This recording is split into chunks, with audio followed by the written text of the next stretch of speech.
The rattle of the stagecoach had become a permanent resident in Clara Mae Jennings' bones. For 6 days, it had been her world, the groan of worn leather, the sharp smell of horse and dust, the ceaseless, punishing jolt that churned the very marrow. She had watched the gentle, rolling greens of Tennessee flatten into plains, then rise again into the jagged, unforgiving teeth of the mountains that now clawed at the sky on all sides. The land out here didn't forgive. It didn't soothe. It simply was, vast and indifferent, a slate scraped clean of the life she had known. Clara kept her eyes fixed on the blur of pine and rock outside the window, a discipline she'd honed to keep the ghosts at bay. The ghosts of Tennessee were not the kind that rattled chains. They whispered. They wore the faces of the church elders, their mouths thin lines of pious judgment. They echoed in the silence of her former neighbors, the way their doors would quietly shut as she walked by, the way their gazes would slide away from hers in the town square, as if her sorrow were a contagion. Her sin, they called it, though to her, it had only ever been love, a love for a man named Thomas, a man with laughter in his eyes and dirt beneath his fingernails, a man who had promised her a lifetime not in front of a preacher, but under the sprawling arms of a weeping willow by the creek. He'd given her that promise, and then a fever had taken him so swiftly that the promise was all she had left. He had died in her arms, his last breath a whisper of her name, in the eyes of God and the town. A promise made without a witness in a black coat was no promise at all. She was not a widow. She was a fallen woman, a stain. The shunning had been quiet at first, then absolute, when the pastor himself had suggested she seek a new life where her history was not a burden to the congregation. She understood she was being erased. So she had packed. Not the life she'd built, the heavy oak chest her father had made, the worn quilt her mother had stitched, the cast-iron pots that held the memory of 1,000 meals. She packed only what she could carry in a single, scuffed leather satchel, 2 dresses of homespun cotton, a bar of lye soap, her candle-making molds, a small bundle of precious beeswax she couldn't bear to leave, and the worn, leather-bound book of poetry Thomas had given her. Everything else was sold for the pittance that would buy her passage west, as far as the money would take her. It took her to Whisper Valley. The name, heard from the stagecoach driver, had felt like a cruel joke. She had fled the whispers of Tennessee, only to land in a valley named for them. When the coach finally groaned to a halt, the sudden silence was deafening. The air that rushed in was thin and sharp, smelling of pine and cold stone, a world away from the humid, floral breath of home. Clara moved stiffly, her muscles screaming in protest, and stepped down onto the dusty main street. Whisper Valley wasn't much of a town. It was a handful of raw timber buildings huddled together as if for warmth against the immense, indifferent mountains that surrounded them. A general store, a saloon with swinging doors already emitting the low murmur of afternoon drinkers, a blacksmith's forge sending up a rhythmic clang, and a stark, unpainted church with a steeple that seemed to be pointing an accusing finger at the sky. A few people paused to watch her descend the novelty of a new arrival. Clara felt their eyes on her, a familiar weight. She pulled the brim of her simple bonnet lower and clutched her satchel, her knuckles white. Her gaze swept the small, bustling area around the stage stop, a nervous habit, cataloging potential threats, potential kindnesses, finding neither. And then she saw him. He was standing by the horse trough, away from the small cluster of onlookers. The stage driver was unhitching the weary team, but this man had his own horse, a powerful roan with a coat the color of dried blood. He wasn't watching the stage. He was working the handle of the hand pump, his movements measured and efficient, filling the stone basin with fresh, clear water. He waited patiently for his horse to drink its fill, one hand resting gently on the animal's neck. He was tall, taller than any man she'd known back home, with the kind of lean, hard strength that came from a life lived outdoors. His clothes were practical, worn but clean denim trousers tucked into scuffed leather boots, A faded blue shirt stretched across broad shoulders. A wide-brimmed, sweat-stained hat was pulled low, shadowing his face. But the sun had already had its way with him. His skin was the color of tanned leather, and the lines around his eyes and mouth were etched deep. Not by age, but by sun and wind and distance. He was utterly still, a figure of profound quiet in the midst of the clatter and chatter of the street. He seemed a part of the landscape itself, as rugged and silent as the mountains that loomed behind him. He carried no pretense. He simply existed, a man and his horse, sharing a moment of respite. Clara found she couldn't look away. There was a self-containment about him that was magnetic, in a world that had dissected her, judged her, and cast her out. His apparent indifference to the goings-on of the town was a balm. He wasn't looking at her. He wasn't looking at anyone. As his horse finished drinking, he gave its neck a final, affectionate pat. He turned, and for a fleeting, heart-stopping second, his gaze met hers across the dusty expanse. His eyes, she saw in that brief moment, were the color of faded denim, startlingly light in his sun-darkened face. They held no judgment, no pity, no curiosity. They simply registered her presence. A woman, a stranger, and then they moved on. The moment was so brief it might not have happened at all, but it struck Clara with the force of a physical blow. For months, every look she'd received had been loaded with meaning pity, contempt, accusation, to be seen, for just an instant, as nothing more than a fact, a simple part of the scenery, was so foreign it was almost a kindness. It was like the cool, clean water he'd just pumped for his horse. Simple, necessary, life-giving. The stage driver heaved her satchel to the ground with a grunt.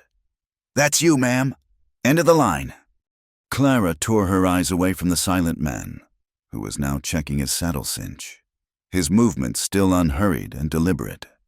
She gave the driver a small nod of thanks, her voice a rusty whisper she didn't trust to use. Two old men were whittling on a bench outside the general store, their eyes following her. Another one. The first one mumbled around a piece of wood. "Don't know what they expect to find up here." "Same as the rest of us, I reckon," the second one rasped. "A place to be left alone." Clara kept her head down, her focus on her dusty boots as she moved toward the boardwalk. As she passed the men, she heard the first one speak again. His voice lowered, but the clear mountain air carried it to her. "See him?" he said, jerking his chin in the direction of the tall man. "He's down from the ridge again." "Don't come down often," the other replied. "Quiet one, that fella." "Got no name for him." The second man spat a stream of tobacco juice into the dust. "Folks just call him the Cowboy from High Ridge. Seems to suit him just fine." The Cowboy from High Ridge, the name settled into the silence of Clara's mind. It wasn't a name, but a description, a boundary. He belonged to the mountain, not the town, an outsider, just like her. She lifted her satchel, the weight of her entire worldly existence in one hand. She took a deep breath of the pine-scented air, squared her shoulders, and took her first steps into Whisper Valley. She didn't look back at the man or his horse. She didn't need to. The memory of that brief, uncomplicated gaze was already a secret she carried, the first new thing she owned in this stark, lonely land. It wasn't a promise, and it wasn't a hope.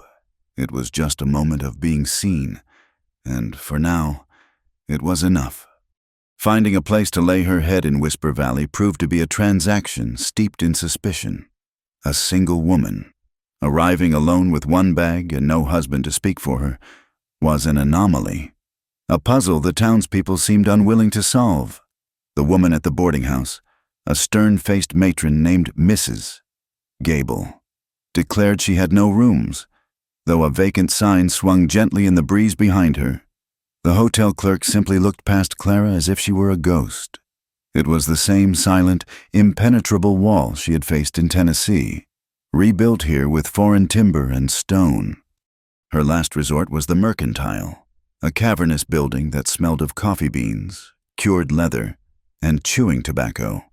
The proprietor, a man with a graying beard and eyes that missed nothing, introduced himself as Silas Croft. He listened to her request for a room to let, his expression unreadable as he weighed a sack of flour. "A woman alone needs a safe place," he said, his voice a low rumble. "Boarding house is full." A lie, and they both knew it. Clara's pride, already worn thin, chafed at the dismissal. "I am not looking for charity. Mr. Croft, I'm looking to rent. I have coin and I intend to work." Silas finished tying the flour sack and wiped his dusty hands on his apron. He studied her for a long moment.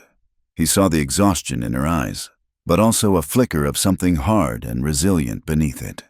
He wasn't a cruel man, merely a cautious one, a gatekeeper to a small, isolated world. "There is one place," he said finally, his voice dropping as if sharing a secret. "Ain't nobody lived in it for nigh on 5 years, out at the edge of town, where the path starts to climb toward the ridge." He paused. "It ain't much." "I don't require much," Clara said, relief making her voice tremble slightly. "It was Elspeth's cabin," he added, watching her face for a reaction. The name meant nothing to her.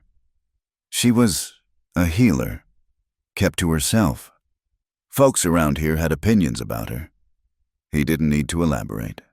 Clara understood the language of outcasts. One woman's healer was another's witch. The cabin stood exactly where Silas had said, the last structure before the town gave way entirely to wilderness. It was a forlorn little place, leaning into the wind as if tired of standing. The wood was weathered to a silver gray.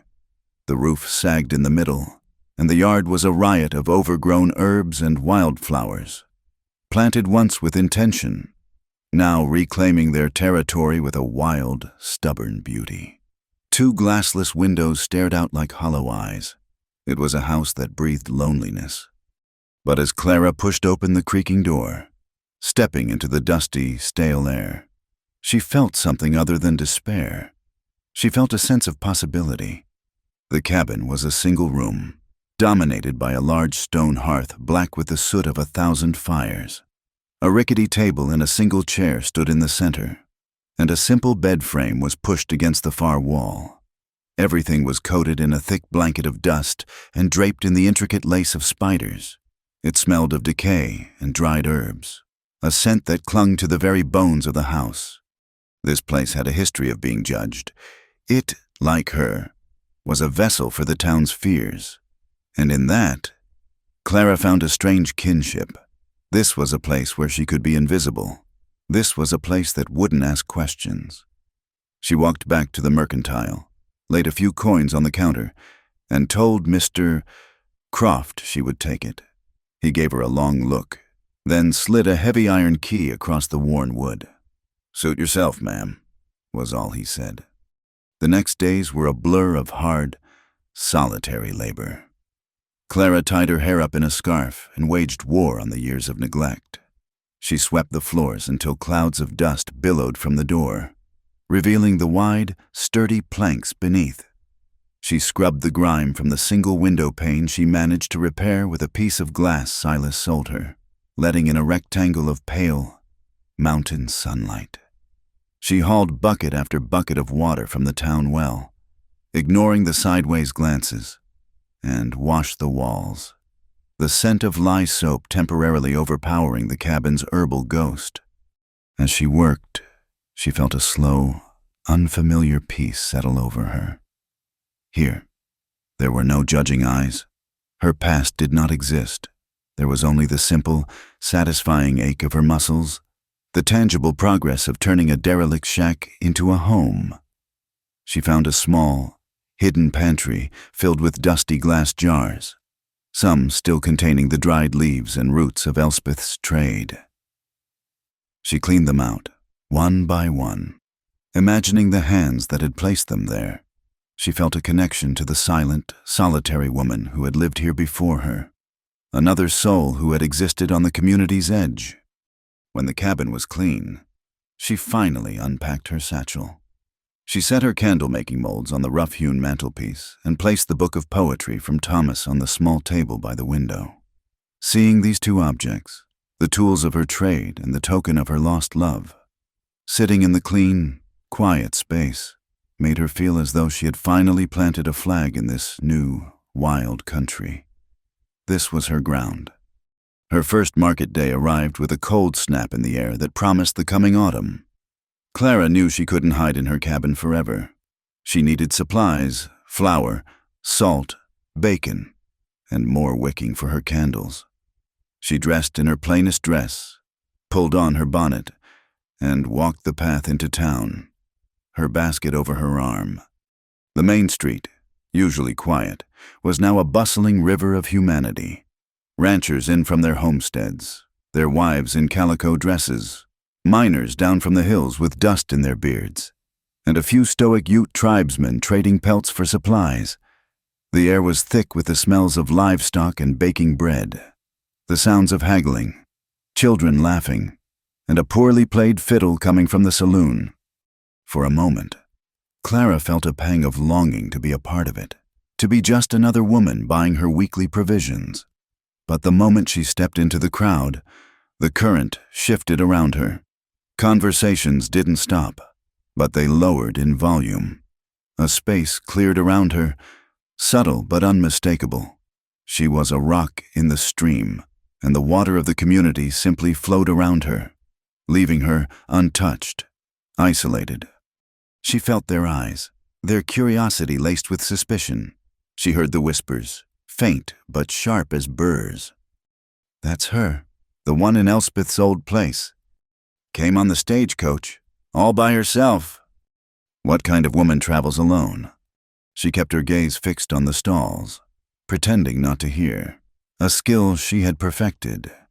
She approached a farmer's wife selling eggs and cheese. The woman served her wordlessly, her lips pressed into a thin line, taking Clara's coin without letting their fingers touch.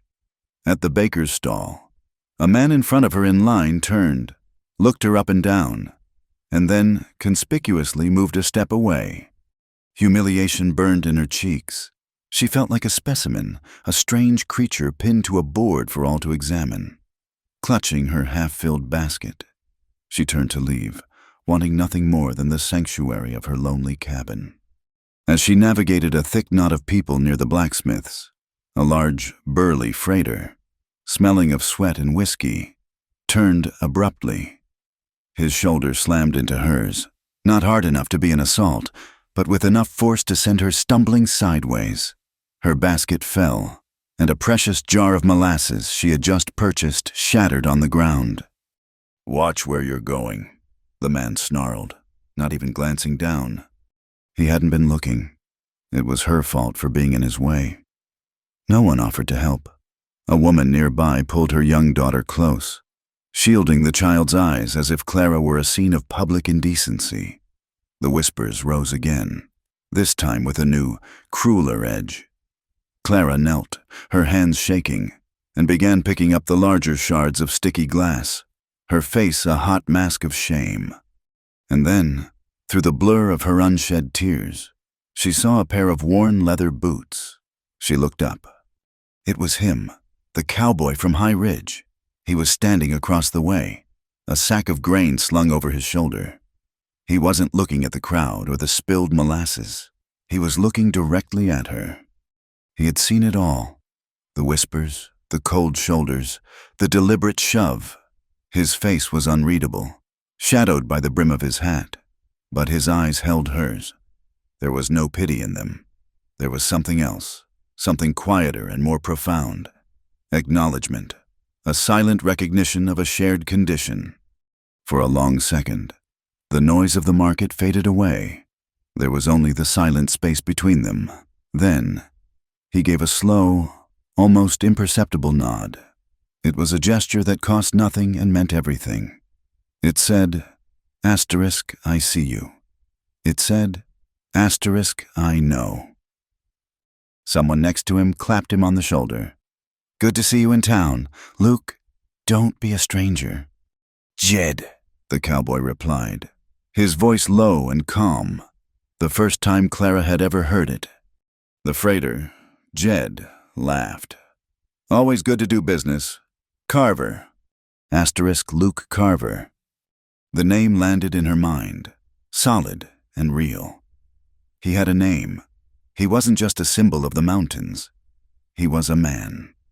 Luke Carver. He turned and walked away, disappearing into the crowd as silently as he had appeared. The moment was over. Clara finished gathering the broken glass, left the sticky mess on the ground, and walked away from the market, her basket now feeling impossibly light. The sting of the town's rejection was still sharp, but it was no longer the only thing she felt. Back in her cabin, she looked out the clean window toward the high, rugged peaks where he lived. She was an outcast in the valley. He was an outsider from the ridge. The town lay between them, a sea of whispers and judging eyes. But today, someone had thrown her a lifeline. It wasn't a rope. It wasn't even a string. It was just a nod. And it was enough. In the weeks that followed the market day, Clara Jennings created a world within the four walls of her cabin. The town and its people receded, becoming a distant murmur, a backdrop to the quiet, purposeful rhythm of her new life. Her days were measured not by the town clock, but by the melting of wax and the setting of the sun. She had found her purpose, not in a new love or a new community, but in the work of her own two hands. She set up her workshop in the heart of the cabin, the large stone hearth her constant partner. A heavy iron pot, one of the few items she'd bought from Silas Croft, was suspended over the low fire. Into it went the tallow she'd rendered from scraps of fat, and on special occasions, a small portion of the precious, honey-scented beeswax she had carried all the way from Tennessee. The work was slow and methodical, a meditation in motion. She would dip the wicks, again and again, into the hot, liquid wax, each pass adding a minuscule layer, the candle growing slowly, patiently, under her careful guidance. The cabin filled with the smells of her labor, the rich, animal scent of the tallow, the sweet, clean fragrance of the beeswax, and the ever-present aroma of the pine smoke curling from her chimney. It was a scent of self-sufficiency, of creation. With each candle she finished, smooth and perfect in her hands, she felt as though she were reclaiming a piece of herself. She was not the woman the whispers painted her to be. She was a chandler, an artisan. She was a maker of light. She worked mostly for herself, building a small stock for the long, dark winter she knew was coming. The light from her own candles was different from that of an oil lamp. It was a living light, soft and golden, that danced with the drafts and cast warm, gentle shadows on the cabin walls. It was an honest light, without smoke or soot. It was a comfort in the profound solitude of the mountains. One evening, as the last of the sun's rays bled from crimson to deep violet behind the jagged peaks, a knock came at her door. The sound was so foreign that Clara started, dropping a freshly dipped wick back into the pot. No one ever came to her door. The town left her to her isolation, an arrangement that, until this moment, had suited her perfectly. She wiped her waxy hands on her apron, her heart thudding with a familiar, weary apprehension. She expected to see the preacher, or perhaps Mrs. Gable from the boarding house, come to deliver some fresh judgment. She smoothed her hair, took a steadying breath, and lifted the latch. The man standing on her doorstep was a silhouette against the fading twilight. Tall and broad, he seemed to fill the entire frame. For a moment, she didn't recognize him. Then he shifted, and the faint light from her cabin caught the weathered lines of his face. It was Luke Carver. He held a storm lantern in one hand, a dented metal thing that had seen hard use. He wasn't looking at her face, but at the lantern, as if unsure how to begin. "Ma'am," he said, his voice as low and quiet as she remembered. "Mr. Carver," she replied, her own voice barely a whisper. An awkward silence stretched between them, thick with the things unsaid on the market street. He seemed as unaccustomed to being at her door as she was to having him there.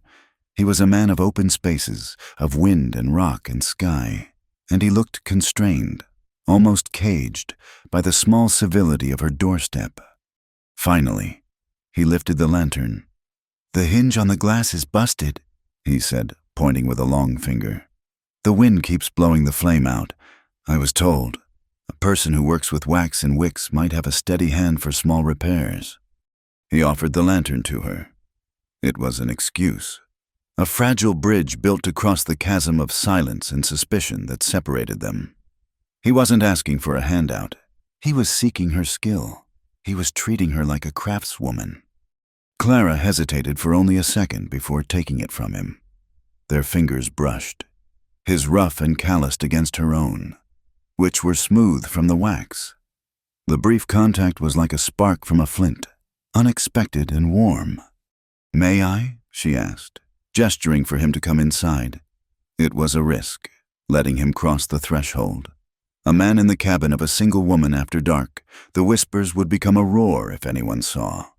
But his quiet deference, the respect in his request, overrode her fear. He ducked his head to clear the low doorway and stepped inside. His presence immediately changed the scale of the room, making it feel smaller, warmer. He brought the scent of the outdoors with him: pine, horse, and the cold, clean air of the high ridge. He stood uncertainly by the door, his hat still on his head, his eyes taking in the neat, sparse cabin, the rows of finished candles on the mantel, the simmering pot over the hearth. His gaze was not judgmental, merely observant. Clara carried the lantern to her work table, turning it over in her hands. The metal was cold. The hinge pin indeed sheared off. "It needs a new pin," she said, her voice more confident now that she was focused on a task. "And a bit of solder. The blacksmith could do it proper." "I know," Luke said. "But blacksmith's in the middle of town, and he talks more than he hammers." The implication was clear. He had come to her not just for the repair, but for the discretion. He was protecting her reputation as much as seeking her help. "I might have something that can serve as a pin," she mused, more to herself than to him. "But I have no solder." She looked up at him. "I can fashion a pin from a bit of wire. It will hold, for a time at least." "That'll do," he said, with a nod. She worked in silence, and he watched. She found a piece of sturdy wire, and with a pair of small pliers, she carefully, patiently, worked it into the shape of a new pin, her movements deft and sure, in her element, surrounded by the tools of her trade. Clara felt her nervousness recede. He was not a threat. He was just a quiet man with a broken lantern. As she worked, his gaze shifted from her hands to the candles cooling on the rack. They glowed in the firelight, their surfaces smooth and creamy. "Those are beeswax," he stated. It wasn't a question. "Yes," she said, not looking up from her work. "A few of them are. They burn clean, don't smoke like tallow." "No, they don't." The conversation was sparse, built of simple facts. Yet it felt more meaningful than any of the hollow pleasantries she had endured back in Tennessee. He saw the quality in her work. He understood its value. She finally slipped the new pin into the lantern's hinge and worked it back and forth. It held firm. "There," she said, satisfied. "It's not as strong as the original, but it will keep the glass shut against the wind." She handed it back to him. He took it, testing the small door, and nodded his approval. "What do I owe you?" he asked, reaching into his pocket. "Nothing," Clara said quickly. "It was just a piece of wire." He ignored her, his hand emerging with a coin, but instead of placing it in her hand, he set it on the table. Then he reached out and picked up one of the beeswax candles, a perfectly formed 8-inch taper. "Then I'll buy this," he said. He placed the candle on the table and pushed a silver dollar next to it. Clara stared at the coin. It was far too much. A candle like that might fetch a dime, perhaps two if the buyer was generous. A silver dollar was a week's worth of flour. It was an act of profound, and to her mind, condescending charity. Her pride flared, hot and sharp. "I don't need your charity, Mr. Carver," she said, her voice tight. "The price is a dime." He did not move to take back the coin. He looked at her, his gaze direct and steady, and for the first time, she felt he was seeing past the lonely woman in the cabin, past the outcast, and into the very heart of her. "It's not charity," he said, his voice quiet but firm, resonating in the small space. He gestured toward the candle, its pale wax glowing softly. "I just prefer an honest light to a lie." The word struck her with the force of a revelation. An honest light. He wasn't just talking about the candle. He was talking about her, about the simple, true thing she created in a world of murky falsehoods. The lie was the oil lamp that smoked and sputtered. The lie was the whispers in the town, the stories they told themselves about a woman they didn't know. In that single sentence, he told her that he saw her, that he understood, and that he valued the truth she represented. Clara couldn't speak. A knot of emotion tightened in her throat, gratitude so sharp it felt like grief. She simply looked down at the silver dollar, a circle of impossible brightness on her rough wooden table. When she looked up again, he was at the door. "Good night, ma'am," he said, and then he was gone, melting back into the twilight from which he had come, leaving her with a mended lantern she hadn't taken payment for and a candle he had. She stood frozen for a long time, listening to the sound of his horse's hooves fade into the distance. The silver dollar was cool beneath her fingers. She looked around her cabin, at the dancing flame of her own candle. The light seemed warmer now, brighter. The silence was no longer empty. It was filled with the echo of his words, an honest light. The fragile peace Clara had built in her cabin was predicated on invisibility. She could be a chandler, a woman alone, a quiet resident of Elspeth's old shack, as long as she remained a shadow. But shadows cannot exist without light, and life, in its untidy, unpredictable way, has a habit of dragging even the most determined recluse into the sun. The moment came on a crisp afternoon when the air tasted of apples and coming frost. Clara had made the necessary trip to Croft's Mercantile for wicking and a small bag of cornmeal, timing her visit for the quietest part of the day when the street was mostly empty. She was hurrying back, her head down, her basket clutched tight, when a scream tore through the afternoon calm. It wasn't a child's cry of play or frustration. It was a shriek of pure, unadulterated pain. It was a sound that bypassed the brain and went straight to the heart. Clara's head snapped up. A small crowd was gathering in front of one of the modest homes near the church, the one belonging to the farrier and his young family. A woman, whom Clara recognized as Sarah Miller, burst from the doorway, her face a mask of terror. "My Billy, oh Lord, my Billy," she wailed, her hands fluttering uselessly at her sides. Clara didn't think. The years of being shunned, of learning to make herself small and silent, fell away in an instant. She dropped her basket on the dusty path and ran, pushing through the small, paralyzed group of onlookers. She entered the house. The air was thick with the acrid smell of burnt oil and the sickeningly sweet scent of scorched cloth. A kerosene lamp lay shattered on the floorboards, a dark, spreading stain around it, and on a small rag rug. A little boy of about 5 or 6 was sobbing, clutching his forearm. The child, Billy, had pulled the lamp off a low table. His sleeve was singed, and a raw, red patch of skin was already beginning to blister on his arm from his wrist to his elbow. Sarah Miller was frozen in the doorway, her panic rendering her useless. A few other women had followed Clara in, but they stood back, their hands over their mouths, murmuring prayers and exclamations of horror. Clara knelt beside the boy. "Billy," she said, her voice low and steady, cutting through the panic in the room. "Billy, look at me." The boy's terrified. Tear-filled eyes met hers. "I know it hurt something awful," she said softly, "but we are going to make it better. Can you be brave for me?" She looked up at the stunned women. "Cool water, now," she commanded, her voice imbued with an authority that surprised even herself. "And clean cloths, the cleanest you have." One of the women, jarred into action, scurried out. Sarah Miller finally moved, kneeling on the other side of her son, her own sobs now quiet and choked. "I only turned my back for a second," she whispered, her face ashen.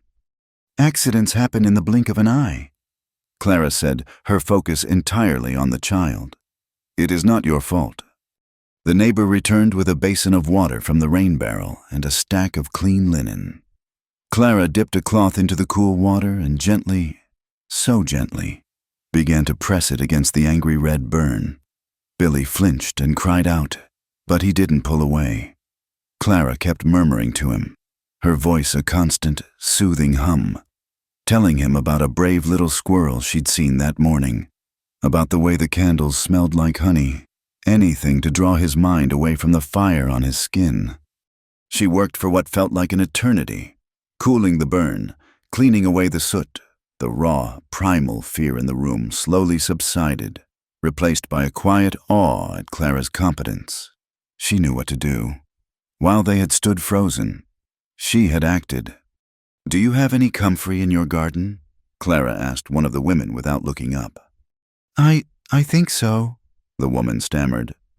"Bring me some leaves, and plantain, if you see it, the broad-leaf kind."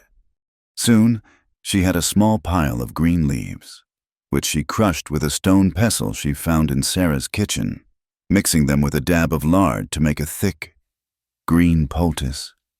The herbal scent, a familiar echo from Elspeth's dusty jars, filled the small house.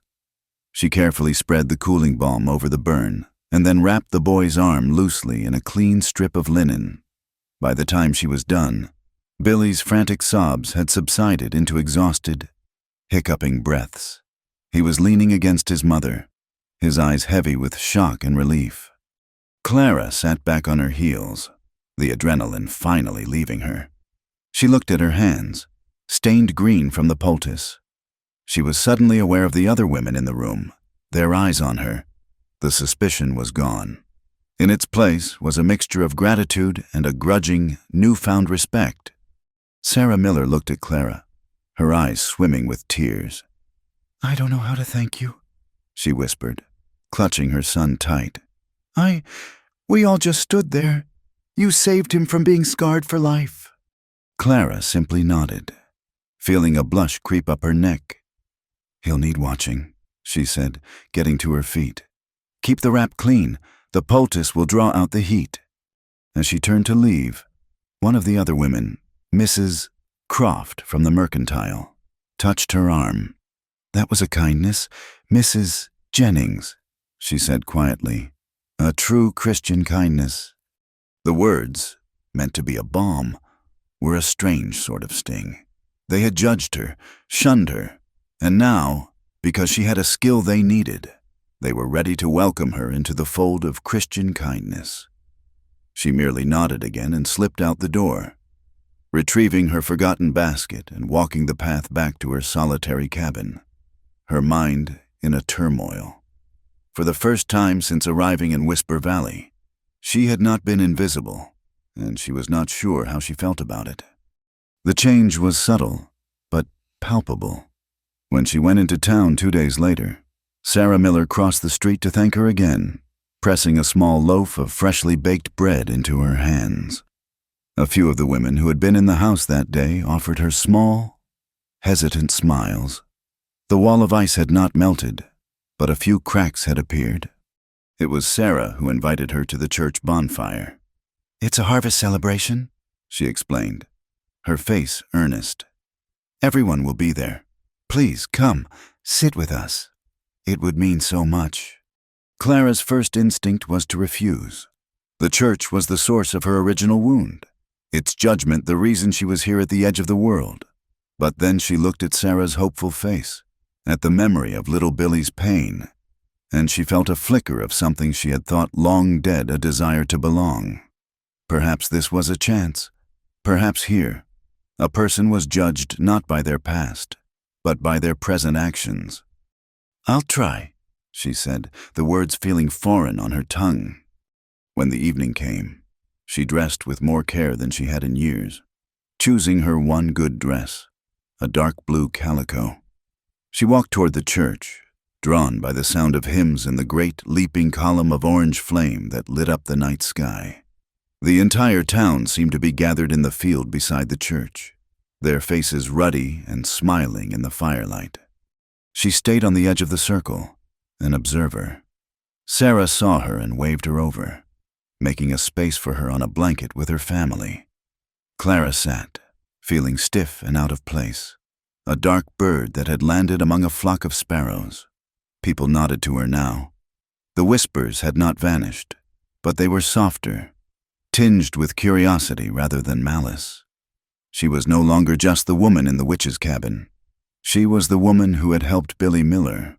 For a fragile, fleeting moment, she felt a tentative peace. And then Luke Carver appeared. He didn't ride in. He simply seemed to materialize from the darkness at the edge of the firelight, as was his way. He stood apart from the main group, leaning against a tall pine, his arms crossed, watching the flames. He was a creature of the periphery, just as she was. Their shared space was the shadows at the edge of the circle. He saw her. His eyes met hers across the dancing flames, and he gave that same slow nod of acknowledgement. But this time, he did more.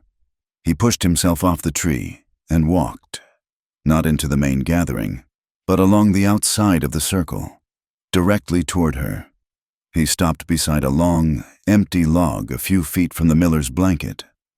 "There's a spot on this log," he said, his voice just for her, though in the sudden lull in the singing, it seemed to carry.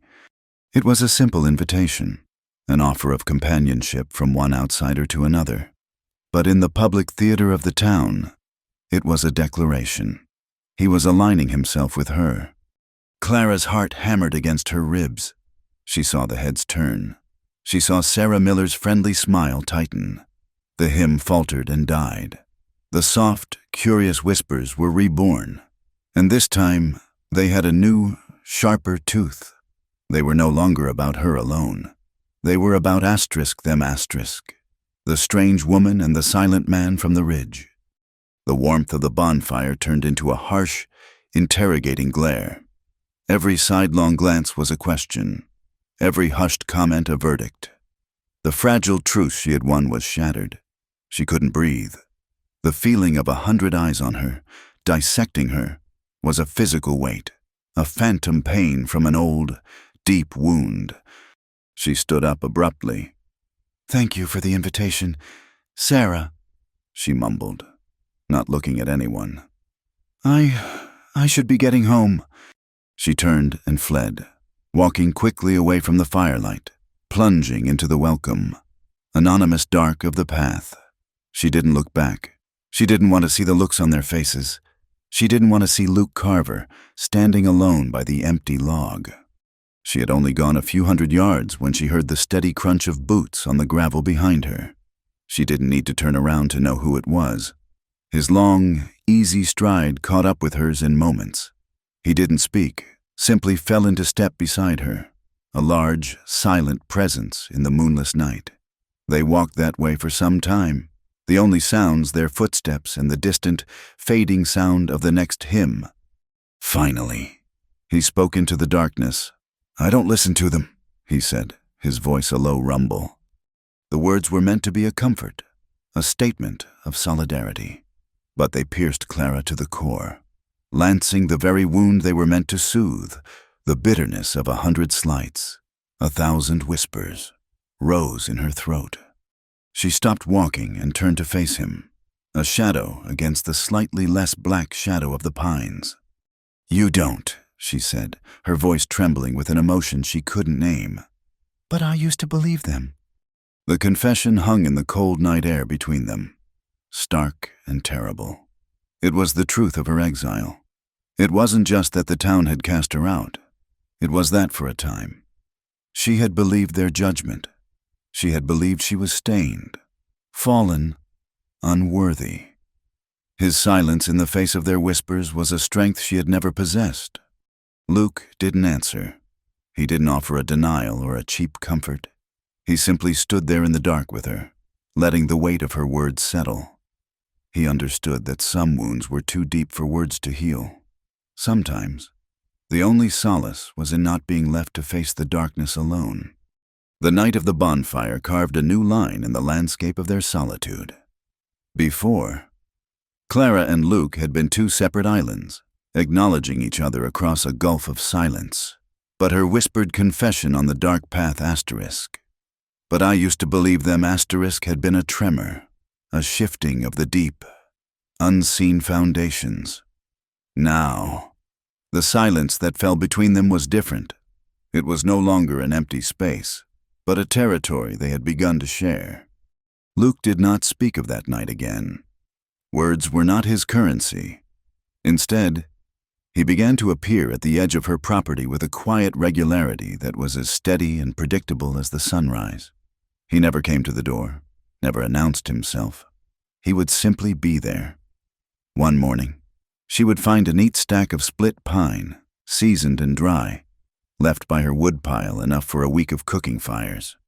A few days later, 2 rabbits, dressed and cleaned, would be hanging from a nail by her back door. He was a ghost of a provider, a silent guardian who asked for nothing in return. Clara, in turn, learned the language of his silence. She would leave a small beeswax candle on the porch rail, and in the morning, it would be gone. Once, after he'd left a bucket of fresh, clean water from the upper spring, a long and difficult haul compared to the town well, she baked the loaf of bread Sarah Miller had given her and left half of it, wrapped in a clean cloth, on that same rail. The next day, it too was gone. It was a barter of ghosts, a conversation held through objects, each one a quiet testament to a growing, unspoken trust. The town continued to watch. The whispers had not ceased, but they had changed their tune. They were now laced with a kind of baffled speculation. The townsfolk could not fathom the nature of a relationship that was not declared in the open, that existed in these quiet, practical exchanges. They could not understand a connection that was not built on courtship or commerce, but on a shared understanding of loneliness. Clara found she cared less and less what they thought. Luke's steadfast presence had become an anchor in the shifting tides of public opinion. He did not judge her, he did not pity her. He simply was as constant as the mountain that loomed over her cabin. And in his quiet acceptance, she began to find the courage to accept herself. The voice of the Tennessee preacher grew fainter in her memory, drowned out by the sound of an axe splitting wood in the distance.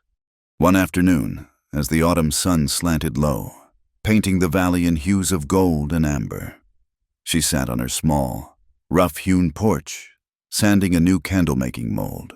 She was so absorbed in the work, in the satisfying rasp of the paper against the wood, that she didn't hear him approach. It was his shadow falling over her that made her look up. He was standing at the bottom of the 2 short steps, his hat in his hands. It was the first time she had seen him without it. His hair was the color of dark wheat, streaked lighter by the sun, and longer than was fashionable, without the shadow of the brim. His eyes seemed even lighter, their expression serious and calm. In his other hand, he held a single, startlingly blue flower. It was a mountain lupine, a bloom that clung to life in the high, rocky places where little else could grow. He didn't speak, just held it out to her. It was not a courting gift, presented with a flourish and a hopeful smile. It was a simple offering, a piece of his world, the high ridge, brought down to hers. Clara put down her work and wiped her dusty hands on her apron before reaching out to take it. The stem was cool against her fingers. She looked at the flower, at its intense, impossible color, a spot of pure, wild beauty. Such a fragile thing to have survived in such a harsh place. A wave of emotion, sudden and overwhelming, washed over her. It was the simple, uncomplicated kindness of the gesture. It asked for nothing. It judged nothing. It was just a flower. And it was the thing that finally broke her. She looked from the flower to his face, and the wall she had so carefully constructed around her heart. The wall that had survived condemnation, shunning, and profound loneliness, crumbled to dust. The words she had sworn she would carry to her grave, the secret that had festered inside her like a poison, rose to her lips. "I had a flower like this once," she said, her voice a reedy, unfamiliar sound. "He gave it to me." Luke remained silent, his gaze steady, his presence an invitation to continue. He did not push, did not question. He simply waited. Clara looked out at the mountains, at the vast, indifferent landscape that had become her sanctuary, and she spoke her truth into the quiet afternoon air. "I once loved a man," she began, the words tasting of rust and memory. His name was Thomas. He smelled of fresh-turned earth and had more laughter than he had coin.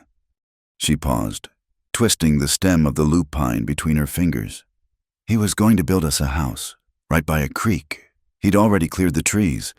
We were to be married in the spring." She took a shaky breath, the air catching in her lungs. "But the winter fever came early. It took him in 3 days.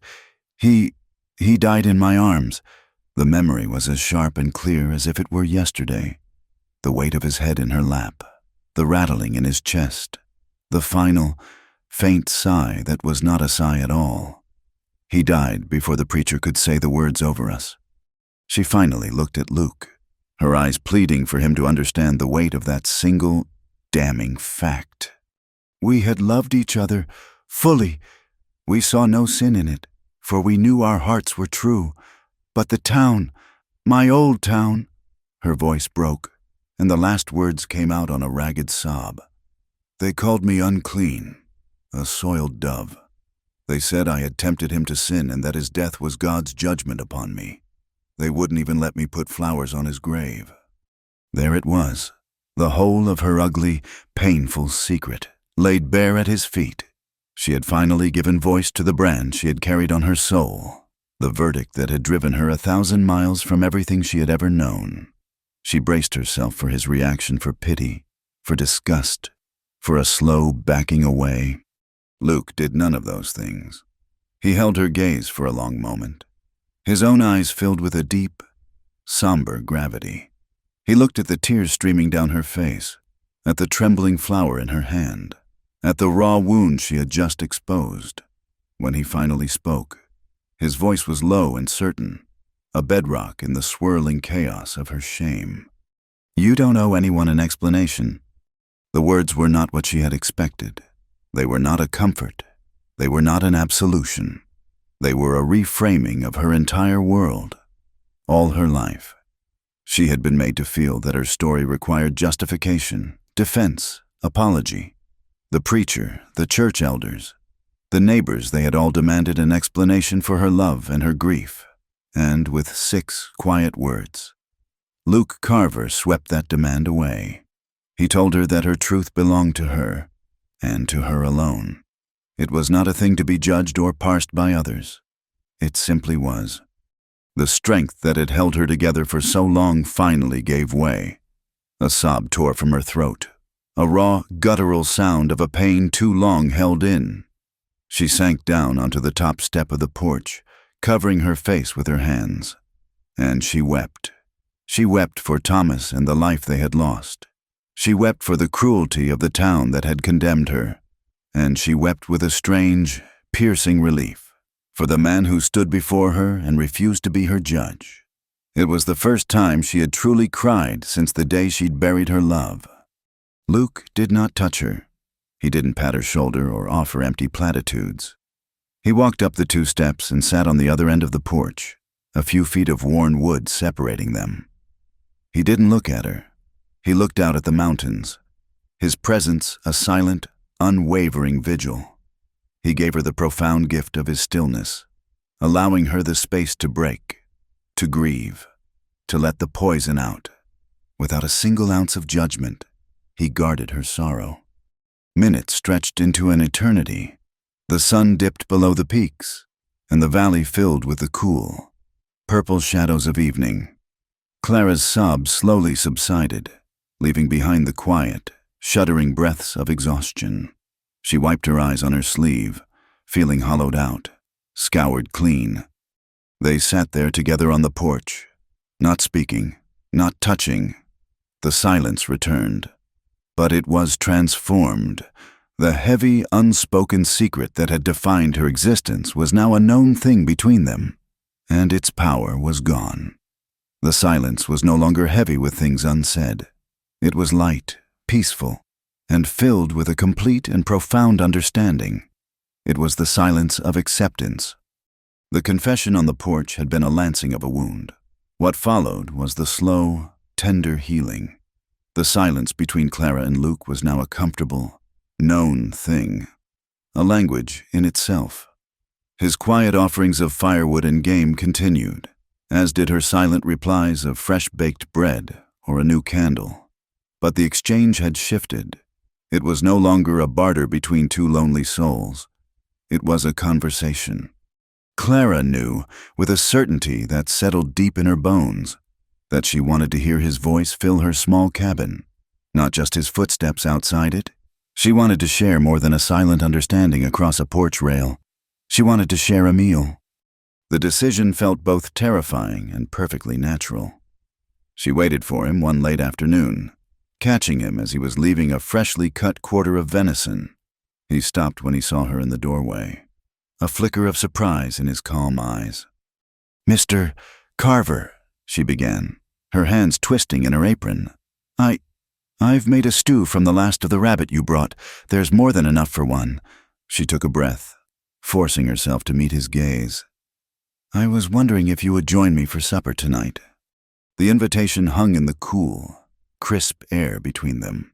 It was a crossing of a boundary, a formal request to bring their strange, silent friendship out of the shadows and into the warm light of her home. For a long moment, he said nothing, simply studying her face. She felt a familiar prickle of fear, the old instinct to retreat, to apologize for her own boldness, but she held her ground. "I reckon I could," he said finally, his voice a low rumble, and with a slow nod, he turned and walked back toward the path to High Ridge, leaving her with a racing heart and the daunting prospect of her first dinner guest in years. Clara spent the rest of the afternoon in a flurry of purposeful activity. She scrubbed the wooden table until it shone. She coaxed the fire in the hearth to a perfect, steady heat, setting the heavy pot of venison stew to simmer, filling the cabin with the rich scent of meat, wild herbs, and onions. She made a fresh batch of cornbread, the golden aroma a welcome counterpoint to the ever-present smell of wax. Then, she did something that felt like an act of pure, unadulterated hope. From the bottom of her satchel, she retrieved the one luxury she had allowed herself to bring from Tennessee, a small, linen tablecloth, embroidered with simple blue flowers by her mother's hand. It was creased and smelled of cedar and memory. As she spread it over the rough-hewn table, smoothing the wrinkles with her palm, she felt as though she were reclaiming a part of her old life, a piece of the civility and grace that had been stolen from her. The cloth transformed the rustic table into a place of intention, a place for a shared meal, a place of dignity. He arrived just as dusk was settling, the sky outside the window a deep, bruised purple. He had made an effort. His hair was damp and combed, and he'd traded his dusty work shirt for a cleaner, darker one. He held his hat in his hands, turning the brim over and over, a gesture of profound unease. When he stepped inside, his eyes immediately fell on the table, on the unfamiliar sight of the tablecloth and the two simple place settings. He stopped short, a large, powerful man suddenly rendered awkward and clumsy by a square of embroidered linen. He looked at the table, then at Clara, a look of deep uncertainty on his face. He seemed unsure of where to put his hands. What to do with his large frame in this small, suddenly formal space? He was a man of dirt and rock, of sky and wind. Tablecloths were not a part of his world. Clara's heart went out to him. "It's just a piece of cloth. Luke," she said softly, using his first name for the first time. It felt right. He gave a short, self-conscious nod and placed his hat carefully on a hook by the door, moving as if he were afraid he might break something. The meal was a quiet affair. At first, the only sounds were the clink of spoons against their bowls and the crackle of the fire. Luke ate with a slow, deliberate focus, his initial awkwardness fading as the warmth of the food in the room settled over him. Clara found herself watching him, the way his large, capable hands seemed almost too big for the spoon, the way he listened more than he spoke. Slowly, tentatively, they began to talk. She asked him about his life on the ridge, and he spoke in his sparse, direct way of mending fences, of tracking game, of the way the wind sounded in the high pines when a storm was coming. He spoke of a life of profound solitude, not as a burden, but as a simple fact, like the granite of the mountain itself.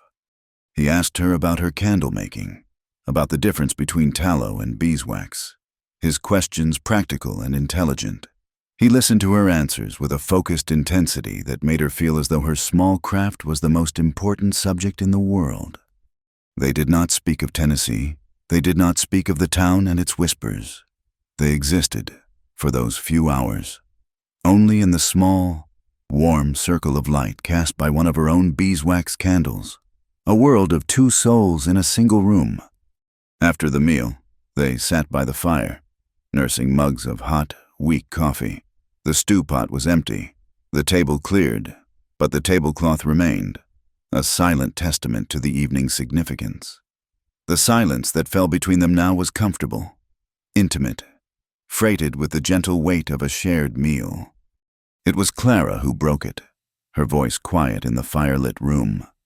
She looked at his profile, at the strong, weathered lines of his face, and asked the question that had been sitting in her heart.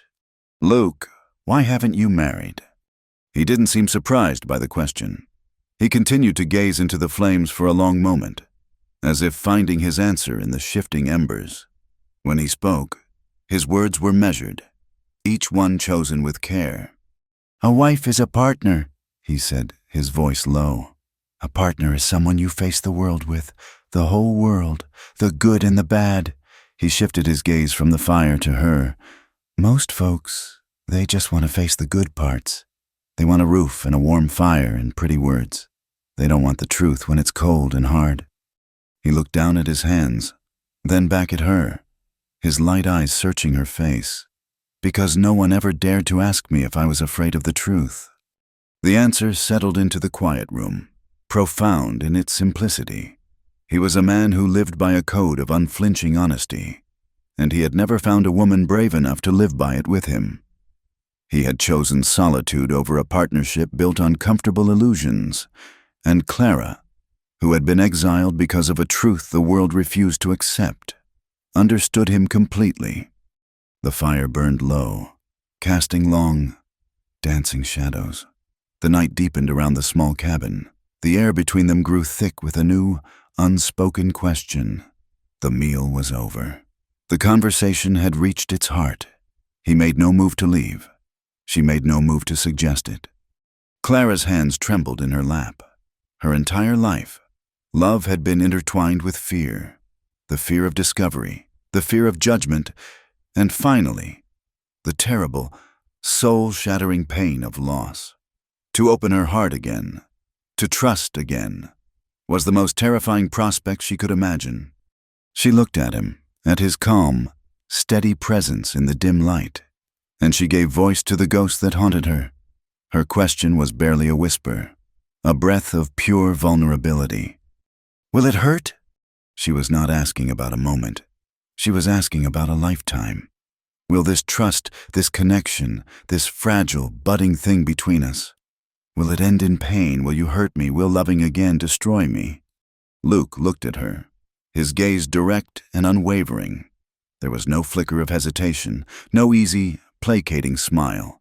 He met the raw terror in her question with the full, unvarnished gravity of his soul. He gave her the only promise a man like him could make. Only if we lie. It was not a promise of a life without hardship or sorrow. It was a promise that the wounds would never come from deception. It was a vow of absolute truth. As long as they were honest, they would be safe with each other . It was the most honest, and therefore the most reassuring, answer he could possibly have given. The last of her fear dissolved, washed away by the simple, powerful clarity of his words. The truth was something she could bear. It was the lies of the world that had broken her. Slowly, she nodded once, a single, deliberate gesture of acceptance, of understanding, of agreement. Then, she reached across the small space that separated them and laid her hand, palm down, on his.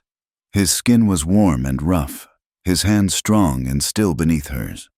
It was not a gesture of passion, but of pact, a quiet, solemn sealing of a promise made in the flickering firelight, a promise to face whatever came, as long as they faced it with the truth.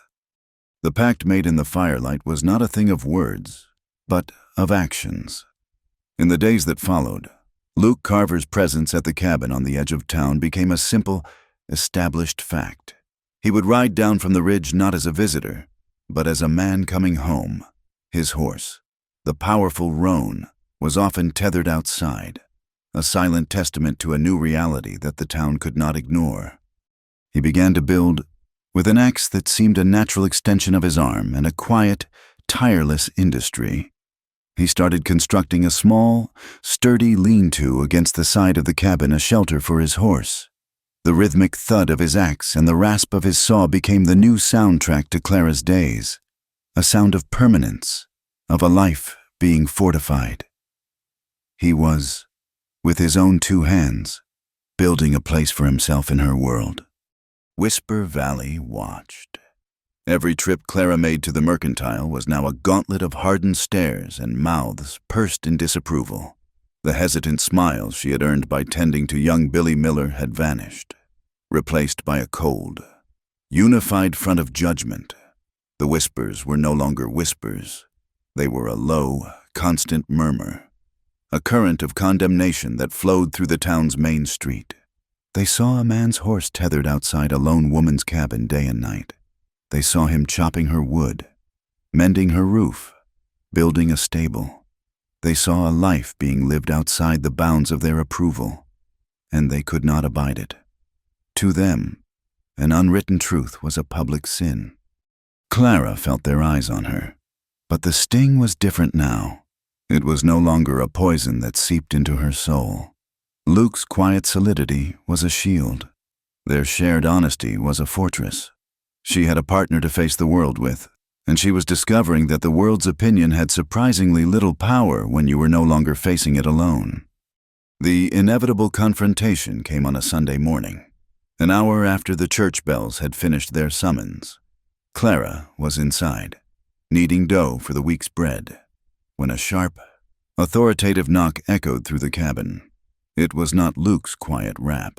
It was the knock of a man who did not expect to be kept waiting. Clara wiped the flour from her hands, her heart giving a familiar, nervous flutter before settling. She knew who it would be. She had been expecting him. When she opened the door, Reverend Josiah Blackwood stood on her porch, his Bible clutched in one hand like a weapon.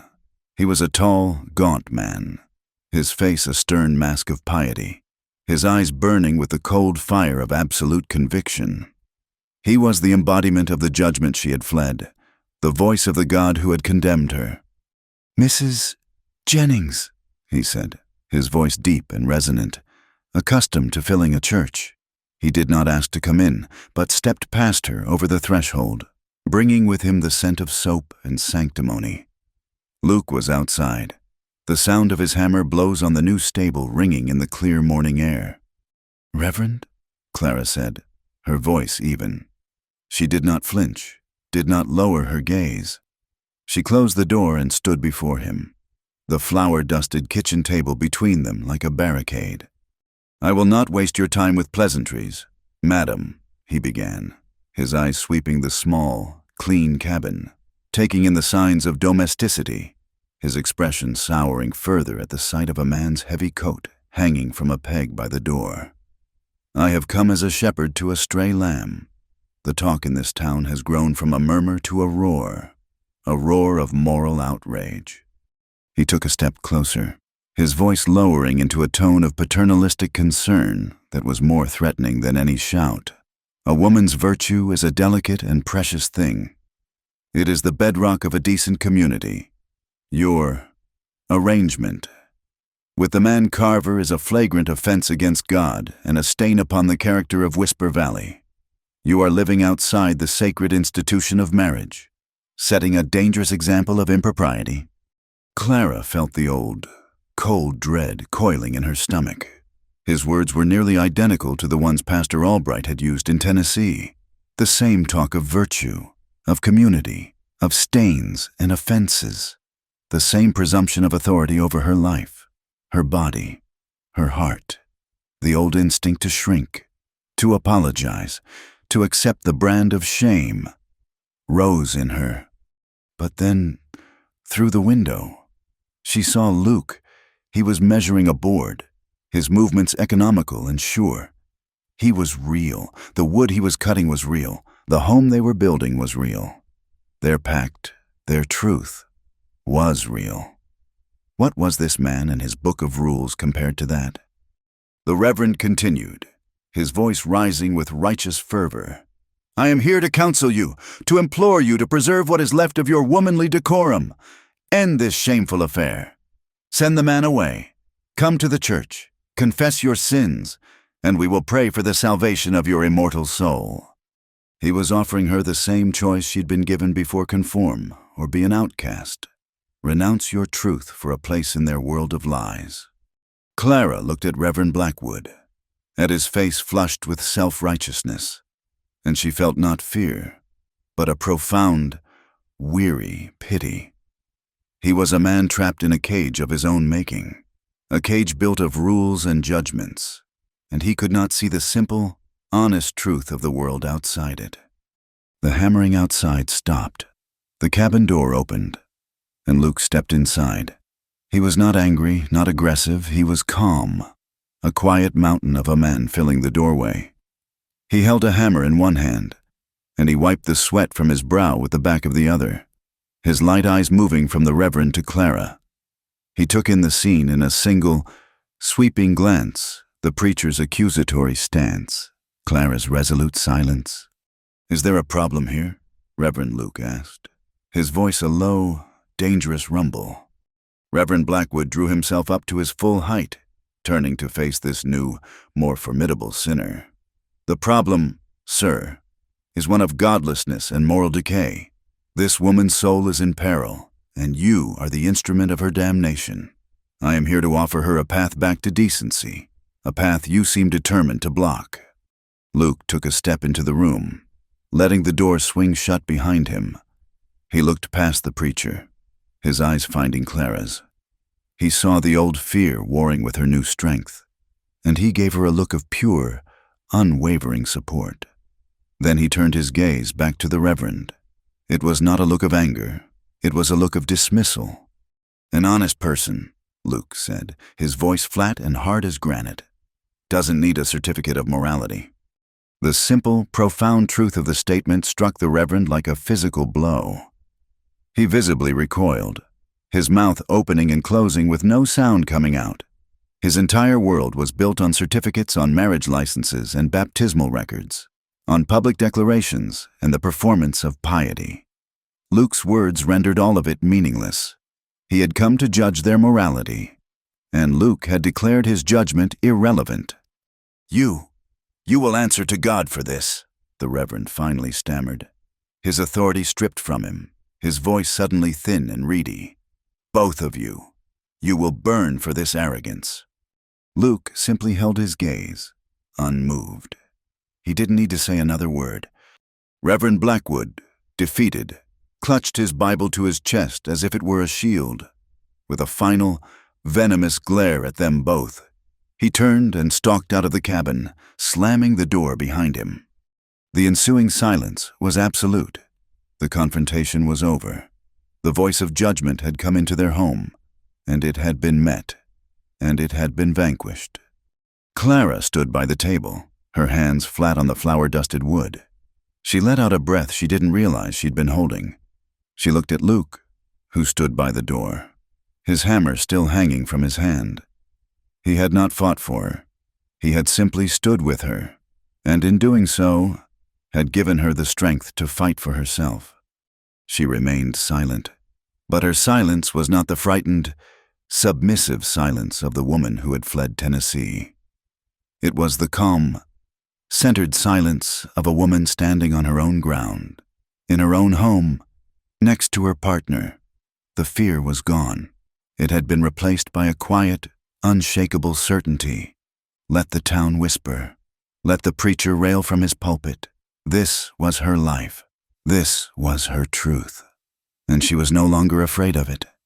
After the Reverend's retreat, a new kind of quiet settled over the cabin. It was the quiet of a battle won, of a line drawn and held. Luke's presence was no longer a question or a negotiation. It was the foundation of Clara's world.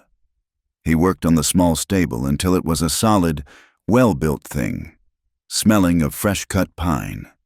He would spend his days in the high country, checking his traps or hunting, and return as dusk settled. His familiar silhouette on the path a silent promise that she was not alone. Their life took on a rhythm, as steady and natural as the turning of the seasons. And then, one day, the rhythm broke. He left at dawn, as he often did, calling a quiet, "Be back before sundown" over his shoulder. But sundown came and went, painting the sky in fiery strokes of orange and purple, and the path from the ridge remained empty. Clara ate her supper alone, telling herself it was nothing. A deer had led him on a long chase. He'd found a new stand of timber worth investigating. The mountains did not operate by a clock, and Luke was a man of the mountains. She banked the fire and went to bed, her sleep thin and troubled. The next day, the silence in the cabin was a heavy, suffocating thing. Every gust of wind sounded like his footstep. Every shadow seemed to take his shape for a fleeting, heart-stopping moment. The half-finished axe handle he'd been carving sat on the porch, a testament to an interrupted task. She tried to work, to lose herself in the familiar, soothing process of candle-making. But her hands were clumsy, her mind elsewhere. By nightfall, a cold knot of dread had formed in her stomach. This was not like him. He knew she would worry. He would have found a way to get word to her. Day 3 dawned gray and bleak, a low ceiling of clouds pressing down on the valley. The wind had a new, sharper edge to it, carrying the first real threat of winter. The dread in Clara's gut had grown into a cold, consuming fear. Men disappeared in the high country. A sudden rock slide, a spooked horse near a ravine, a wrong turn in a blizzard. The mountains were littered with the ghosts of men who had left in the morning and never come home. The memory of Thomas's fever, of his life slipping away in her arms, returned with a vengeance. Fate, she knew, was a cruel and indifferent thief. By the 4th day, the fear was a living thing, pacing the confines of the small cabin with her. She could stand it no longer. She had to know, pulling on her warmest shawl. She walked into town, the dread making her steps heavy. She needed supplies, but that was an excuse. She was hunting for news, for any scrap of information, any sighting of a tall man on a powerful roan horse. She found it at the mercantile. Silas Croft was talking to a grizzled old trapper, a man named Jedediah, whose face was a roadmap of a hard life lived outdoors. Clara pretended to inspect a bolt of flannel, her ears straining to catch their conversation over the jangle of the bell on the door. "Spooked bad. It was," the trapper was saying, his voice a gravelly rasp. "Saw him up on High Ridge, near the Widow's Drop, riderless, just his roan, wild-eyed and lathered up. Followed the tracks back a ways. Looked like the horse shied at a rattler and went right off the trail. Silas Croft shook his head grimly. That's Carver's horse. Was he thrown? Thrown hard, Jedediah confirmed, spitting a stream of tobacco juice into the spittoon. Saw where he went down, right by that shale slope. Scuffed up something awful. No sign of Carver himself, though if a man takes a fall like that up there, well, the mountain usually keeps what it takes. He shrugged, a gesture of grim acceptance. Could be he's hurt bad. Could be worse. Either way, that ain't no place for a man to be with this weather turning. The world narrowed for Clara until there was nothing but the trapper's words, echoing in the sudden, roaring silence of her mind. Asterisk, the mountain usually keeps what it takes. The floor seemed to tilt beneath her feet. The air grew thin. She remembered Luke's promise, whispered in the firelight. Asterisk, only if we lie. But he had never said a word about the cruelty of rock and gravity, about the cold indifference of fate. She turned, leaving her half-inspected flannel on the counter. Silas Croft looked up and saw her face, saw the raw terror in her eyes, and his own expression softened with a flicker of understanding. "Ma'am?" he started, but she was already gone. There was no thought, no debate. There was only a single, blazing certainty. She had to go to him. The town would not help. Luke was as much an outcast as she was. No posse would be formed for the man from High Ridge. This was hers to do. She had lost one love to a bed of fever. She would not lose another to a bed of rocks without a fight. She didn't own a horse. Her journey to Whisper Valley had taken all she had, and a horse would be little good on the treacherous upper trails. Anyway, she needed a mule. She marched to the livery, her fear now forged into a cold, hard resolve. She used the last of her savings, the silver dollars Luke had given her, to buy the most sure-footed, ill-tempered mule the stablemaster had. Her preparations were swift, born of a desperate clarity. From her cabin, she took her warmest blankets, a bottle of whiskey, and strips of clean linen for bandages. She packed a small sack with a heel of bread and a piece of dried venison. Most importantly, she took a half-dozen of her best beeswax candles and the lantern Luke himself had brought her to mend. She would need an honest light to fight this darkness. As she led the mule onto the path that climbed toward the ridge, the first flakes of snow began to fall. They were wet and heavy, melting the moment they touched the ground. A chilling prelude to the storm Jedediah had predicted. Darkness was not just coming, it was descending, a great, smothering blanket being pulled over the world. The ascent was a brutal, punishing ordeal. The trail, which Luke had navigated with an easy, familiar stride, was to her a treacherous, alien landscape. It grew steeper, narrower, the path crumbling away into sharp drop-offs that were invisible in the deepening gloom. The snow began to stick, hiding loose rocks and slick patches of ice. The wind rose, a mournful, shrieking thing that tore at her shawl and threatened to extinguish the precious light in her lantern. Clara bent her head against the gale, her world reduced to the small, bobbing circle of light in front of her, the sturdy gray rump of the mule, and the fire in her own lungs. Every step was a battle. The cold was a physical entity, seeping through her clothes, numbing her fingers and face, trying to steal the warmth from her very core. She talked to the mule, her words snatched away by the wind, her voice a desperate anchor in the howling chaos. Her fear was a constant companion, but beneath it was something stronger, a fierce, primal love. She saw Thomas's face, pale with fever, and the image spurred her on. She saw Luke's quiet smile, the way his eyes crinkled at the corners, and the memory gave her strength. She was not just a woman searching for a man. She was a heart refusing to be broken again. Hours blurred into a single, frozen nightmare.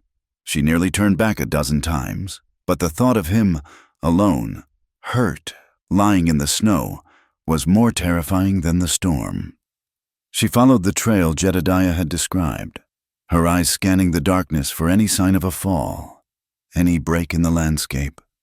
It was the mule that found him. The animal stopped dead, its ears pricked, refusing to go further. Clara raised her lantern, swinging its beam in a wide arc, and there it was. Not 20 feet off the path, almost completely swallowed by the shadows of a cluster of massive boulders, was a small, dilapidated structure, a trapper's line shack, barely more than a pile of rotting logs, its roof sagging under the weight of old snows. Scrambling off the mule, her legs numb and clumsy, she stumbled toward it. The door was a single, rough plank, hanging crookedly from one hinge. She pushed it open, her heart a frantic drum against her ribs. The inside was a pit of freezing, absolute blackness. The wind howled through the gaps in the logs.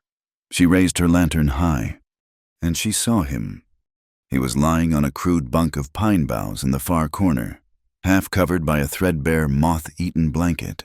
His face was turned toward the wall, but she could see the unnatural pallor of his skin, even in the dim, flickering light.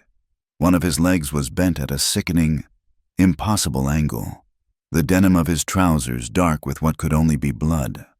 She rushed to his side, her lantern casting their shadows, large and distorted, against the rough wood walls. She knelt in the dirt and reached out a trembling hand, touching his forehead. He was burning with fever. His skin was dry and hot, his lips cracked and pale. A dark, ugly bruise spread from his temple into his hairline. He was unconscious, his breathing a shallow, ragged whisper, a sound that was almost lost in the shriek of the wind. Clara looked at him, at the strong, self-sufficient man who had faced down her demons, now reduced to this terrible, helpless state. The relief of finding him alive was a sharp, painful pang, immediately overwhelmed by the crushing reality of his condition. The storm was raging outside. They were alone, miles from any help, and he was dying. The moment she recognized he was alive, Clara's terror transformed into a cold, diamond-hard resolve. The howling wind, the freezing cold, the terrifying extent of his injuries, they were no longer specters of doom, but adversaries to be met and defeated. There was no room for panic, no time for tears.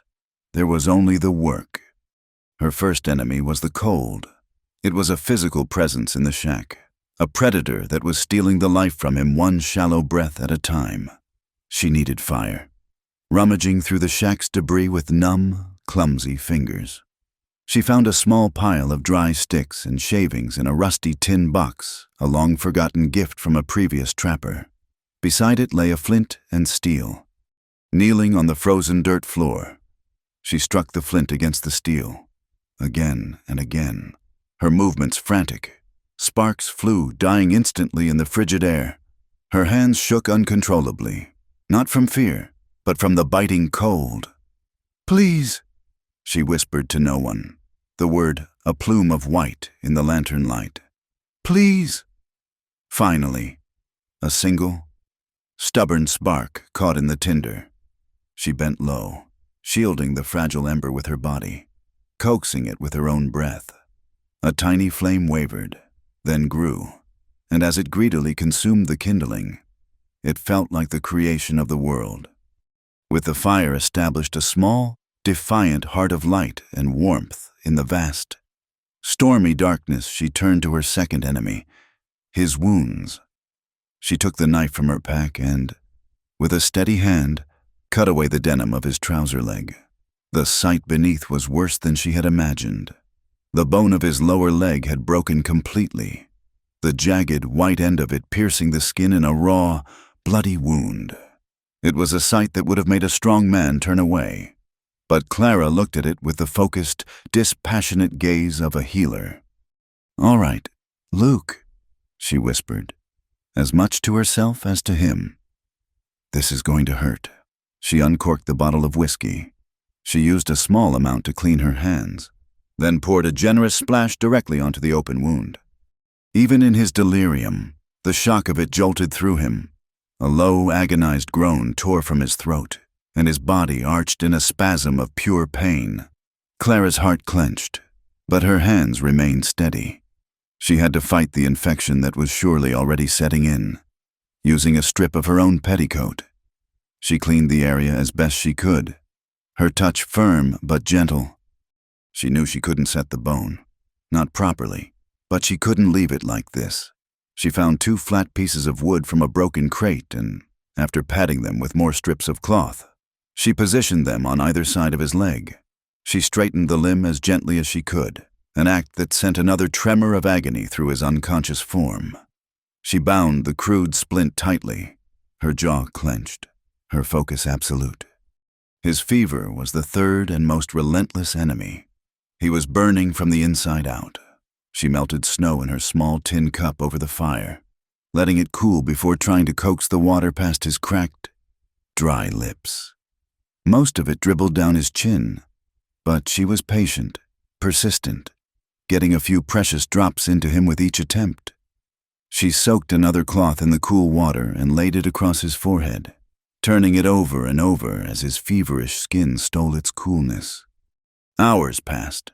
The storm raged, the wind shrieking through the shack's 1,000 imperfections like a vengeful spirit. The small fire devoured her wood supply at an alarming rate. Luke drifted in and out of a restless, fevered sleep, muttering words she couldn't understand, his body trembling with chills despite the heat radiating from his skin. Clara worked without pause, a solitary general waging a war on a dozen fronts. She fed the fire, tended his wound, fought the fever, her entire being narrowed to a single, desperate purpose keeping him alive. In the swirling vortex of the storm, in the heart of that desolate, frozen wilderness, there was nothing in the world but this man and her refusal to let him go. It was in the deepest, darkest hour of the night, when the fire burned low and her own exhaustion was a heavy weight on her soul, that despair finally found a crack in her armor. She watched the shallow, ragged rise and fall of his chest, and a terrifying thought took root. She was losing. The cold, the fever, the wound, they were too strong. She knelt beside him, her face close to his, and the words were torn from her, a raw, ragged prayer uttered into the teeth of the gale. "If you die," she said, her voice breaking, thick with unshed tears, "I won't be able to forgive." It was a curse and a plea, aimed at God, at fate, at the cruel, indifferent mountains. It was the desperate cry of a woman who had already lost one love and could not, would not, endure it again. It was a threat made from the depths of a broken heart. The words seemed to pierce the fog of his fever. His eyelids, which had been closed, flickered. He didn't see her. Not really. His gaze was turned inward, fighting his own battles in the dark. But he had heard her. His cracked lips parted, and a single, whispered sentence formed, a sound so faint it was nearly lost in the howl of the wind. "Then don't let me die." It was not a plea, it was a command. It was the last of his strength, the last of his indomitable will, forged into 5 words and given to her. He was not asking her to save him. He was telling her to. He was making her a partner not just in his life, but in his survival. It was an act of the most profound and absolute trust. In that moment, they made no promise of love, no vow of forever. They made a promise of something far more immediate, far more real. A promise to live, a promise to fight, a promise to see the sun rise. A new strength flooded through Clara, burning away her despair. He had given her a command, and she would obey it. She added the last of her sticks to the fire. It wasn't enough. The wind was relentless, a river of ice flowing through the chinks in the western wall, directly onto the bunk where he lay. The blankets were pitifully thin, offering almost no protection. She looked at him, shivering in his feverish sleep. Then she looked at the drafty wall, and she knew what she had to do. She lay down on the bunk beside him, carefully, so as not to jostle his leg. She pulled the thin blankets over them both and then curled her body around his, positioning herself between him and the wall.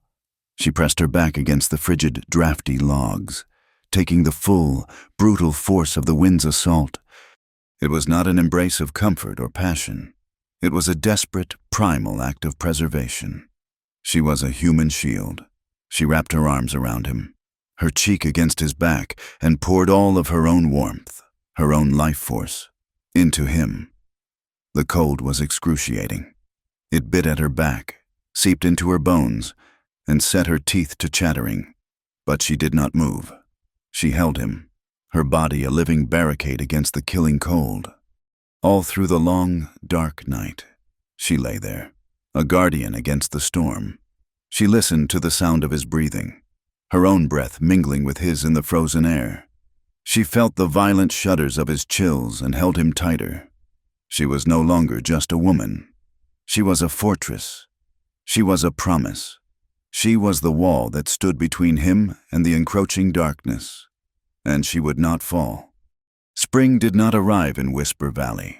It fought its way into existence. It was a slow, grudging surrender of winter, a battle waged in drips and trickles. In the high country line shack, Clara and Luke measured its advance not by a calendar, but by the sound of water. First, it was the soft asterisk plink plink asterisk of melting snow dripping from the eaves. Then, it was the distant, growing murmur of a frozen creek breaking free, a sound that grew from a whisper to a steady, life-affirming roar. Inside the shack, another, quieter thaw was taking place. The fever broke on the third day after the storm, not in a dramatic crash, but like a tide slowly receding, leaving Luke washed out, weak, but blessedly clear-eyed. He woke to the sight of Clara asleep in a rickety chair by the fire, her head slumped at an angle, her face pale with an exhaustion that mirrored his own. A half-empty cup of cooled broth sat on the floor beside her. He saw the frayed edges of her shawl, the smudges of soot on her cheek, and, for the first time, he understood the full scope of the war she had waged on his behalf. His recovery was a slow, arduous journey measured in inches. The first time he sat up on his own, the pain in his leg was a white-hot scream, and the room swam in a dizzying gray fog. But Clara was there, her hand a steady pressure on his back, her voice a low murmur of encouragement. Just a little more. She'd say, breathe through it.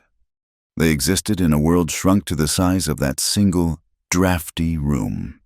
It became a universe of shared, quiet intimacies.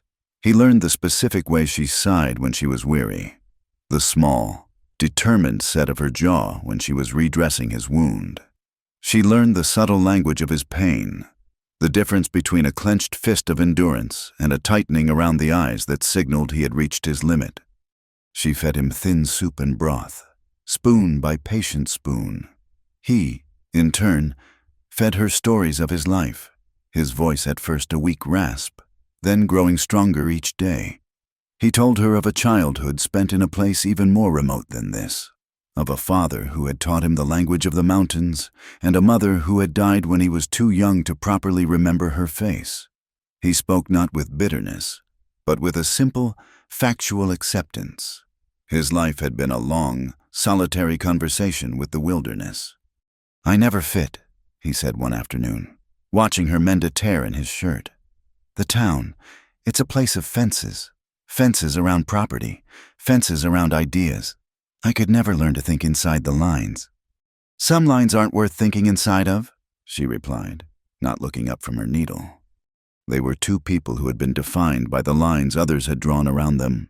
And here, in this isolated shack, they had finally found a space where none of those lines could reach.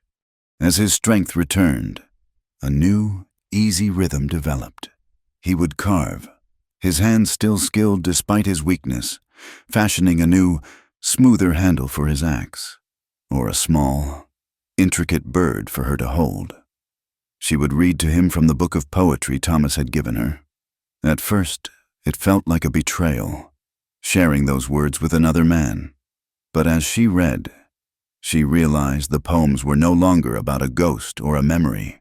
They were about the simple, profound beauty of a shared moment, of a single candle flame holding back an infinite darkness.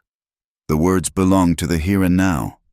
When he could finally stand, leaning heavily on a crude crutch he had fashioned, the first thing he did was limp to the doorway. He stood there for a long time, breathing in the scent of damp earth and new life. Spring had won.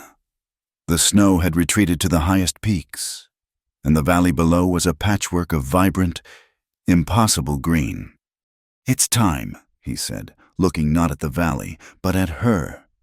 The journey down from the mountain was the slow, careful inverse of her frantic ascent. He leaned on her, one arm draped over her shoulders, his crutch digging into the soft earth. The ill-tempered mule carried their few belongings. The world that had been a terrifying vortex of snow and wind was now achingly beautiful. The air was soft, the sun was warm on their faces, and the creek they followed sang a cheerful, boisterous song. They stopped to rest halfway down, sitting on a sun-warmed boulder. Luke looked at their joined hands. Hers were chapped and red from weeks of hard work. His were still thin and pale from his ordeal. "You saved my life, Clara," he said, his voice quiet, stripped of all artifice. "You told me to," she replied simply. He nodded, accepting the truth of it. "I reckon I did." He paused. "Back there, in the shack. That was the truest place I've ever been." "Me too," she whispered. They didn't need to say more. They both knew what was waiting for them below. The town, the whispers, the fences. They were leaving their sanctuary and walking back into the world. They entered Whisper Valley in the late afternoon, when the sun was long and the shadows were deep. They walked down the center of the main street, not with defiance, but with a quiet, unshakable purpose. He still leaned on her for support, and she did not shy from it. Their interdependence was not a thing to be hidden. They were two halves of a single story. And the town, as they knew it would, stopped to watch. Heads turned. Conversations faltered. Mrs. Gable, sweeping her boarding house porch, stopped mid-sweep, her lips a thin, hard line of disapproval before she turned and disappeared inside. Reverend Blackwood, emerging from the church, saw them, and his face hardened into a mask of cold judgment. He turned his back on them, a public, damning gesture. The whispers began, a rustle of dry leaves in their wake. But then a different kind of sound. Sarah Miller, holding young Billy's hand, saw them, and a genuine, relieved smile broke across her face. She gave a small, hesitant wave. Further down, Silas Croft stood in the doorway of his mercantile, wiping his hands on his apron. He watched them approach, his expression unreadable. And then, as they drew level, he gave Luke a slow, respectful nod. It was an acknowledgement not of their relationship, but of his survival. A nod of respect from one mountain man to another. Some doors closed, some faces turned away, but a few, a precious few, opened. The wall of ice had not melted, but it was no longer solid. It had cracks, and through those cracks, a little bit of light could get in. They didn't stop. They didn't acknowledge the stares or the whispers. They walked straight through the heart of town and out the other side, to the small, leaning cabin at the edge of the wilderness. It was their ground. Life settled into a new, deeper rhythm. Clara cleaned the dust from her candle-making molds and fired up her hearth. The clean, honeyed scent of beeswax once again filled the small home, a smell of purpose and creation. Luke, as his leg healed, began to build again. He didn't just finish the lean-to. He tore it down and started over, building a proper, sturdy stable behind the cabin, its foundations dug deep into the earth. The sound of his hammer was no longer a temporary thing. It was the sound of a man putting down roots. There was no wedding, no visit from the preacher, no piece of paper from the territorial clerk to declare them decent in the eyes of the law. Their vows had been made in a freezing shack during a blizzard. Their witnesses had been the wind and the stars. Their license was the simple, unspoken truth that they belonged to each other. One evening, They sat at the small kitchen table, the linen tablecloth spread between them. A single beeswax candle burned in the center, its flame a steady, honest light. The smell of fresh-cut pine from the new stable mingled with the scent of the wax. Luke reached across the table and covered her hand with his. His hand was strong again, calloused and warm. She looked up from his hand to his face, into his light, steady eyes. He didn't say he loved her. He didn't promise her forever.